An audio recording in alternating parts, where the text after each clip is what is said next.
¿Cuántos carbohidratos tengo que comer cada día si quiero disminuir mi porcentaje de grasa corporal, ya sea por motivos de salud, motivos de estética o rendimiento? Seguro que te has planteado esta cuestión más de una vez, es una cuestión muy recurrente. Así que hoy vamos a salir de dudas, quédate hasta el final porque te vas a llevar una información muy práctica que vas a utilizar en tu día a día. Lo primero que tienes que saber, las respuestas universales no existen en salud. No existe una cantidad única de carbohidrato aplicable a todo el mundo. Esto es obvio y te darás cuenta de ello si lo piensas un poco. Cada persona tiene unas condiciones concretas, unas patologías concretas, un nivel de actividad física, un nivel de ejercicio físico, una edad, un sexo, en definitiva, unos condicionantes que hacen que unos tengan que comer más carbohidratos y otros deban comer menos carbohidratos. Sin embargo, esto que es de sentido común choca de frente con que la mayoría de guías nutricionales recomiendan que aproximadamente entre el 45 y el 65% de las calorías provengan de carbohidratos en todo el mundo. Esto es una recomendación poco acertada para un gran porcentaje de la población que es sedentaria y tiene un porcentaje de grasa elevado. Así que hoy vamos a ver cómo podemos mejorar esa recomendación y qué cantidad concreta te viene bien a ti. La primera lección que quiero que te lleves es mejor centrarte en la calidad de los carbohidratos que en la cantidad. Te hago un recordatorio de algunos buenos carbohidratos. Los carbohidratos son carbohidratos, no son buenos ni malos, pero sí que hay algunos alimentos ricos en carbohidratos que te ayudarán a ganar peso, a ganar grasa, incluso a acercarte a ciertas patologías, y hay otros alimentos que son ricos en carbohidratos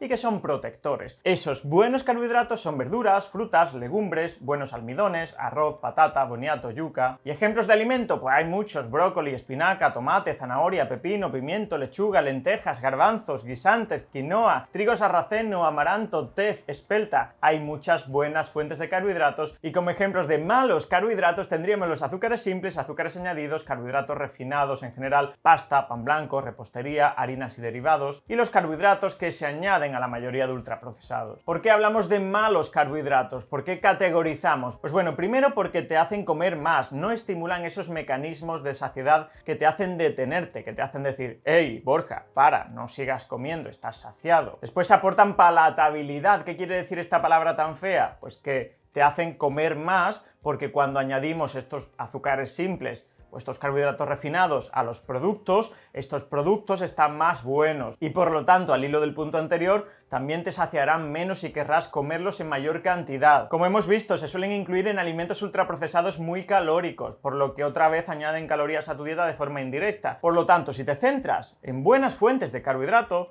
probablemente no hagas una sobreingesta de carbohidrato. Mientras que si la mayoría de fuentes de carbohidratos que consumes están dentro de esos malos carbohidratos, entonces con toda probabilidad te vas a pasar en su consumo. ¿Cuál es la idea con la que te tienes que quedar aquí? La calidad de los carbohidratos influye en la cantidad de carbohidratos que comes diariamente. No existe nadie en el mundo que sea obeso por comer brócoli o por comer espinacas o por comer únicamente zanahoria. Bueno, habrá alguien por ahí, pero es extremadamente infrecuente. La idea es, si escoges los carbohidratos correctos, es muy difícil que te sobrepases con su ingesta. Al final del vídeo te daré recomendaciones personalizadas para saber cuántos carbohidratos tienes que comer diariamente. Así que quédate hasta el final porque esta información sí que es muy interesante. Pero entonces, Borja, ¿debo o puedo hacer una dieta más baja en carbohidratos? ¿Por qué todo el mundo habla de las dietas bajas en carbohidratos? ¿Qué tienen de bueno? ¿Qué tienen de malo? Bueno, te voy a recordar rápidamente cuáles son los beneficios de las dietas bajas en carbohidrato o low carb. Primero, son dietas que reducen tu apetito. En la mayoría de personas que hacen una dieta baja en carbohidratos se reduce su apetito. Si antes tenían unos niveles de apetito más elevado, ahora notan menos apetito a lo largo del día y por lo tanto controlan mejor lo que comen y la cantidad de lo que comen. Después, existe una pérdida de peso inicial que es bastante grande al comenzar una restricción de carbohidrato. Cuidado, porque esto, aunque te da una motivación inicial y te anima, estoy perdiendo peso, la báscula se mueve, estoy contento, estoy motivado, esto también tienes que entender que se debe a agua, pérdida de agua. Una parte inicial de ese peso perdido es agua. ¿Por qué? Pues porque, como he explicado en otros vídeos, el glucógeno en el músculo se almacena junto con agua. Sin embargo, cuando dejas de comer carbohidratos o reduces mucho su consumo, los músculos se achuchurran, los músculos se vuelven más pequeños porque se deshidratan parcialmente. Otro beneficio muy importante es un beneficio psicológico, y es que la mayoría de personas no necesitan contar calorías para perder peso. ¿Por qué? Pues porque tienen mayor sensación de control y de saciedad con respecto respecto a lo que comes y no tienen que estar contabilizando, ni pesando, ni contando calorías. Simplemente paran de comer cuando están saciadas y ya está. Muchas personas nos cuentan que eliminan o reducen los antojos que tienen o incluso los atracones en el caso de que se tengan atracones con la comida. Suelen ser dietas más saciantes por los motivos que acabo de comentar. En personas que tienen problemas con la ingesta emocional o ingesta compulsiva de carbohidratos refinados, las dietas bajas en carbohidratos suelen funcionar muy bien y además esa pérdida de peso que acarrea también traerá otros beneficios y otras mejoras en parámetros como el LDL, el HDL, los triglicéridos, la presión arterial o el control glucémico. ¿Y qué beneficios traían las dietas cetogénicas, las dietas keto que tan de moda están? Pues es totalmente cierto que las dietas cetogénicas pueden producir grandes pérdidas de peso en cortos periodos de tiempo y esto es muy atractivo, muy llamativo, es un reclamo para mucha gente. Y que también pueden mejorar patologías como la epilepsia, el hígado graso, el síndrome de ovario poliquístico o incluso mejorar tu estado de ánimo. Sin embargo, no dejes pasar que las dietas cetogénicas también tienen inconvenientes serios que revisamos en el curso de dieta cetogénica que tenemos en Empoder Academy. Revisamos los pros, revisamos los contras y te cuento allí todo lo que tienes que saber de dieta cetogénica. Varios de esos inconvenientes te los cuento. Son dietas muy restrictivas con alimentos saludables. Esto para mí es un punto negativo. ¿Por qué? Porque deja fuera la mayoría de frutas o deja fuera la mayoría de legumbres, por ejemplo. Son dietas monótonas. Primero porque tienen un contenido en grasa muy elevado y la mayoría de personas se agotan de comer tanta grasa diariamente. Y también requieren cierta monitorización médica o al menos hacer un control analítico antes de empezar para decidir si tienes alguna contraindicación que te impide hacer dieta cetogénica o sin embargo puedes hacerla, pues tienes luz verde y no hay ningún problema. Y también pueden ser más caras que una dieta convencional por la naturaleza de los alimentos que se pueden incluir dentro de una dieta cetogénica. Y ahora vamos a ver recomendaciones específicas para tu caso. Obviamente no te conozco personalmente, puede que sí, no lo sé, y no te puedo dar una recomendación 100% individualizada, pero sí que vamos a establecer varios factores de personalización. ¿Qué factores van a favor de incrementar tu consumo de buenos carbohidratos? Siempre de buenos carbohidratos. Si eres una persona con mucha masa muscular, ya sea de forma natural o porque has entrenado a lo largo de años, si tienes buena sensibilidad a la insulina, si el entrenamiento es una de tus prioridades y especialmente si tu objetivo es el rendimiento deportivo y no únicamente la salud, probablemente no tengas que tenerle miedo al consumo de carbohidratos, siempre y cuando, repito, elijas buenas fuentes de carbohidrato. Es decir, vas a tolerar e incluso te vas a beneficiar, voy más allá, de un consumo de carbohidrato más elevado. Sin embargo, condiciones que van a favor de reducir el consumo de carbohidratos. Eres una persona sedentaria o aunque entrenes, te cuesta mucho entrenar y sueles tener periodos en los que faltas a tu entrenamiento por estrés, por agobio, por trabajo, por lo que sea, o bien no entrenas más de 2-3 horas a la semana, o has tenido problemas metabólicos en el pasado, o incluso tienes ahora mismo un problema metabólico, obesidad, diabetes tipo 2, grasa visceral, resistencia a la insulina, o eres de esas personas que gravitas hacia fuentes de carbohidratos que no son saludables y que no te suele gustar mucho la fruta, las verduras o las legumbres.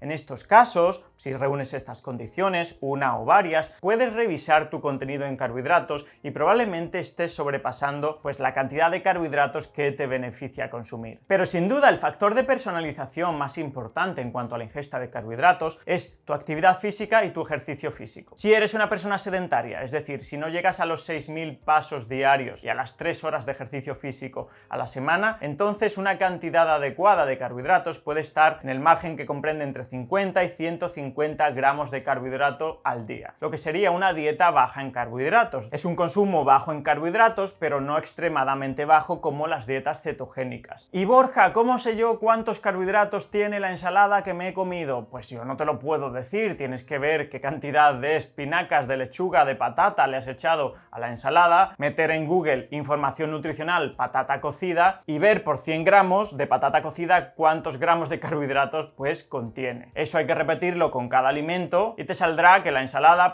ha tenido 35 gramos de carbohidrato, o 40 o 50, no lo sé, pero aquí estamos hablando de carbohidratos netos sin la fibra totales diarios. Y Borja, entonces, ¿cuándo me recomiendas llevar una dieta cetogénica o hacer una dieta cetogénica? Pues circunstancias bastante concretas. En obesidades grados 2 o superior, por lo general IMC por encima de 35, o cuando todos los intentos dietéticos previos han fallado, también en patologías concretas como epilepsia refractaria o en algunos pacientes con diabetes tipo 2 que aún no utilizan insulina, eso sí, siempre atendiendo a las indicaciones y contraindicaciones. Y si soy una persona moderadamente activa, hora, es decir, doy entre 6.000 y 10.000 pasos al día y entreno unas 3 a 5 horas a la semana. Pues entonces, de entre 150 y 300 gramos de carbohidratos al día, que supone entre 600 y 1.200 calorías al día que vienen de los carbohidratos. Y si soy una persona muy activa, Borja, yo ando siempre más de 10.000 pasos al día y además entreno más de 5 horas semanales. Pues mira, entonces probablemente no tienes que contabilizar carbohidratos si lo que buscas es salud y si lo que incluyes suelen ser fuentes de carbohidratos saludables. Si lo que buscas es rendimiento, probablemente sí tienes que contabilizar carbohidratos. Y el rango aquí es amplísimo, desde los 3-4 gramos de carbohidrato por kilo de peso y día